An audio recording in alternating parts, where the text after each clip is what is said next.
여러분, 상상해보세요. 2024년 4월, 일본 경제계에 그야말로 거대한 지각 변동이 일어났습니다.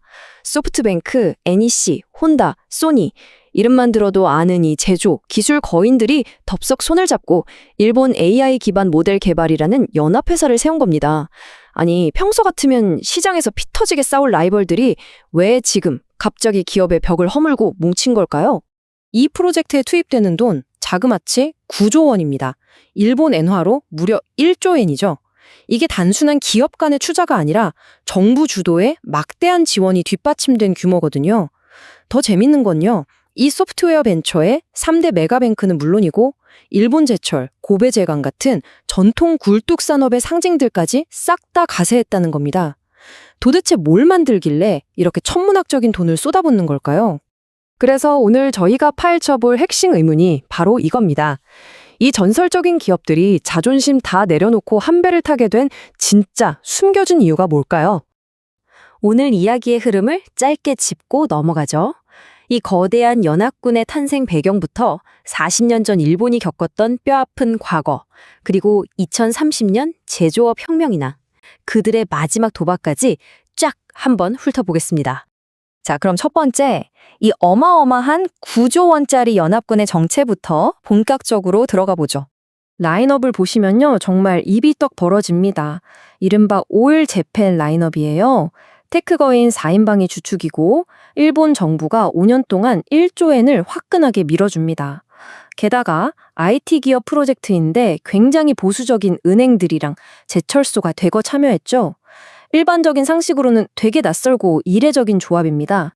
그런데 이들의 이런 파격적인 행보와 절박함을 진짜로 이해하시려면요, 시간을 살짝 한 40년 전으로 돌려봐야 합니다. 사실 일본한테 AI는 굉장히 쓰라린 상처거든요. 1980년대 호황기 때 일본 정부가 이른바 5세대 컴퓨터라는 국가 프로젝트에 진짜 엄청난 돈을 쏟아붓습니다. 인간의 지식을 다 규칙으로 만들어서 컴퓨터에 넣으려던 건데 결국 너무 복잡해서 한계를 맞고 철저하게 실패했죠. 그 사이에 세상은 어떻게 됐나요? 데이터가 주도하는 3차 AI 붐이 터졌고 지금 챗GPT 같은 범용 AI 시장은 미국과 중국 기업들이 꽉 잡고 있잖아요. 그래서 현재 일본의 범용 AI 시장 점유율은 사실상 0%입니다. 제로예요. 완전히 밀려난 거죠. 발등에 불이 떨어진 일본이 이미 끝난 것 같은 범용 AI 전쟁에서 찾은 우회로이자 마지막 돌파구, 그게 바로 피지컬 AI입니다. 미국과 중국이 지배하는 언어 AI가 화면 속에서 글 쓰고 그림 그리는 생각하는 AI잖아요. 근데 일본은 아예 싸우는 판을 바꾼 겁니다. 현실 세계로 나온 거죠. 공장의 로봇팔을 움직이고 자동차를 직접 운전하는 이른바 행동하는 AI로 승부를 보겠다는 겁니다. 이 피지컬 AI는 그냥 기계 조작하는 수준이 절대 아닙니다. 진동, 온도, 촉각 같이 현실 세계의 엄청나게 복잡한 감각 데이터를 통합해서 처리해야 하거든요. 그래서 무려 1조 파라미터급의 거대한 자율 인공 두뇌가 필요한 겁니다. 말 그대로 현실을 온몸으로 느끼는 AI죠. 자, 그럼 이 거대 기업들이 자존심 다 버리고 서로 협력할 수밖에 없었던 그들의 절박한 생존 전략 3가지를 살펴볼까요? 첫째는 데이터 주권, 둘째는 산산조각 나 있는 현장 데이터의 융합, 셋째는 막대한 자본과 인프라의 결합입니다. 이 3가지, 하나라도 안 되면 살아남을 수 없다는 뜻이기도 하죠. 여기서 제일 중요한 게 바로 첫 번째, 데이터 주권입니다. 여러분 한번 생각해 보세요. 일본 제조업체들이 수십 년 깎고 다듬은 그 장인 정신, 모노즈코리가 담긴 1급 비밀 설계도를 미국 클라우드 서버에 턱턱 올리고 싶겠습니까? 극도로 싫겠죠. 그래서 오직 일본 내에서 일본 데이터만으로 학습하는 안전한 토종 AI가 절실했던 겁니다. 두 번째는 데이터 통합인데요. 이 퍼즐 조각들 맞춰지는 걸 보세요. 소프트뱅크가 통신망 데이터 대주고 혼다가 주행 데이터, 소니가 센서랑 로봇 기술, 거기에 NEC랑 제철소가 공장 제어 데이터까지 합칩니다. 이거 한 회사가 독자적으로 모을 수 있을까요? 절대 못하죠. 이건 돈 써들고 와도 외국 경쟁사들은 터치조차 할 수 없는 세계 최강의 현장 데이터셋이 만들어지는 겁니다. 자, 다음으로 이 모든 게 결국 2030년에 우리의 비즈니스 판도를 어떻게 바꿀지 한번 보죠. 이분들 그냥 한가하게 연구만 하겠다는 게 아닙니다. 2030년까지 이 피지컬 AI를 진짜로 공장이나 인프라에 상용화하겠다는 타임라인을 세웠어요. 여기서 진짜 흥미로운 게 앞서 말씀드린 은행들입니다.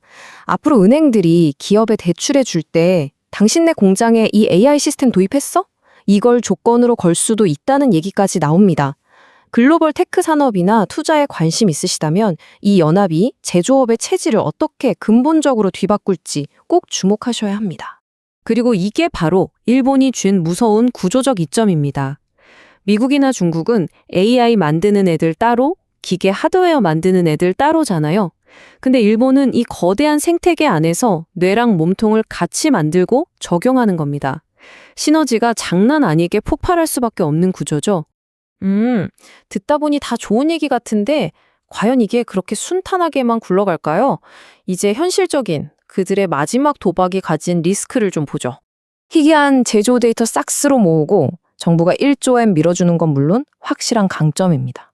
근데요, 과거에 여러 기업 모아서 만들었던 재팬 디스플레이 사태 기억하시죠? 사공이 너무 많으니까 결정을 못 내려서 관료주의 늪에 빠졌던 전철이 있단 말이죠. 하루가 다르게 변하는 AI판에서 이 느려터진 의사결정 속도는 진짜 치명적인 독이 될 수 있습니다. 그리고 무엇보다 가장 뼈아픈 현실은 이겁니다. 바로 인재 격차. 지금 일본 학착법인이 초기 목표로 잡은 인력이 고작 100명 남짓이에요.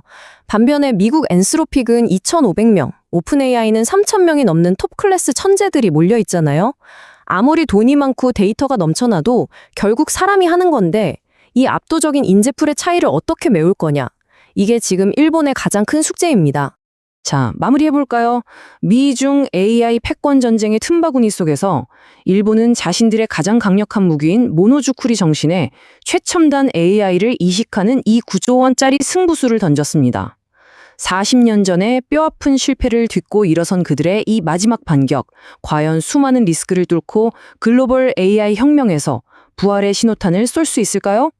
일본 기술의 10년 뒤 미래가 바로 지금 이 연합군에 달려 있습니다. 오늘 영상이 여러분의 새로운 시각과 통찰에 작은 울림을 드렸다면 구독과 좋아요, 그리고 알림 설정 부탁드립니다. 다음 시간에도 더욱더 일본의 흥미로운 이야기를 가지고 돌아오겠습니다. 감사합니다.